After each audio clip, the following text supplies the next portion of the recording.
Let's get this started. Miami Heat taking on the Utah Jazz, but let's go to what happened before the game. How about a lesson learned? Trey Burke watching Ray Allen and getting some valuable pointers from the three-point king. How about that? And Ray Allen probably telling Trey Burke, if you want to know how to shoot threes, follow my instructions. That's right. Third quarter, Burke knocks down the three. Fast learner later on. Jazz up by 3.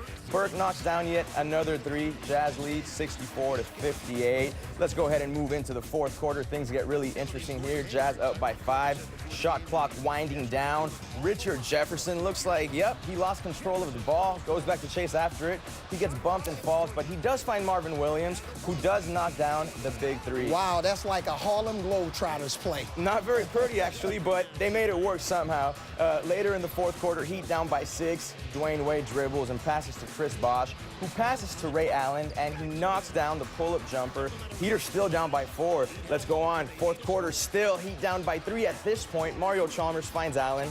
Nailed it. Ray Allen, practice what you teach. Exactly, leading by example, still in the fourth quarter.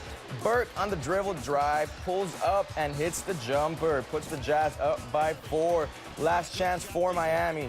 LeBron James gets the pass, sets up for the shot. There it goes, there it goes, there it goes. Oof, this play took too long to develop. Needed to get a quicker three-point shot.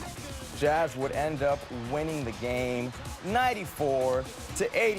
LeBron noticeably upset. Utah Jazz fans not upset whatsoever. Dwayne Wade had 19 points and 6 rebounds. LeBron James, pretty decent game, 13 points, 7 rebounds, 5 assists, but uncharacteristically unfocused, the Miami Heat. Wouldn't you say? Absolutely. Not one of their better nights. Let's see what Dwayne Wade had to say about it.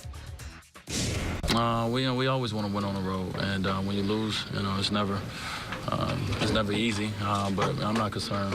We're not concerned about anything. We just got to continue to work our game every year. You go through this. You go through losses on the road that, record-wise, that people feel you should lose. You shouldn't lose, but you do, and it builds character. So we just have to bounce back, and get ready for the next one.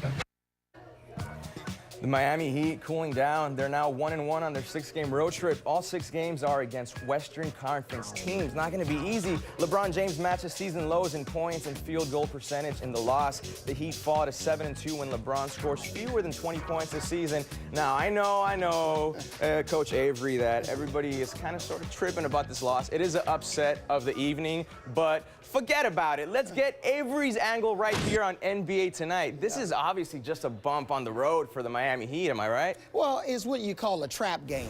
The Heat start off their road trip having an outstanding win versus the Los Angeles Clippers, but then you go and play the lowly Utah Jazz, who's not having their best year, and they're headed to the lottery. So this was a trap game. And what happens in trap games, you normally come into the game with low energy, poor half-court execution. Now, the Heat had 18 fast break points, but they couldn't get anything done in the half court. And what's the result? It's called an L. They lose this game.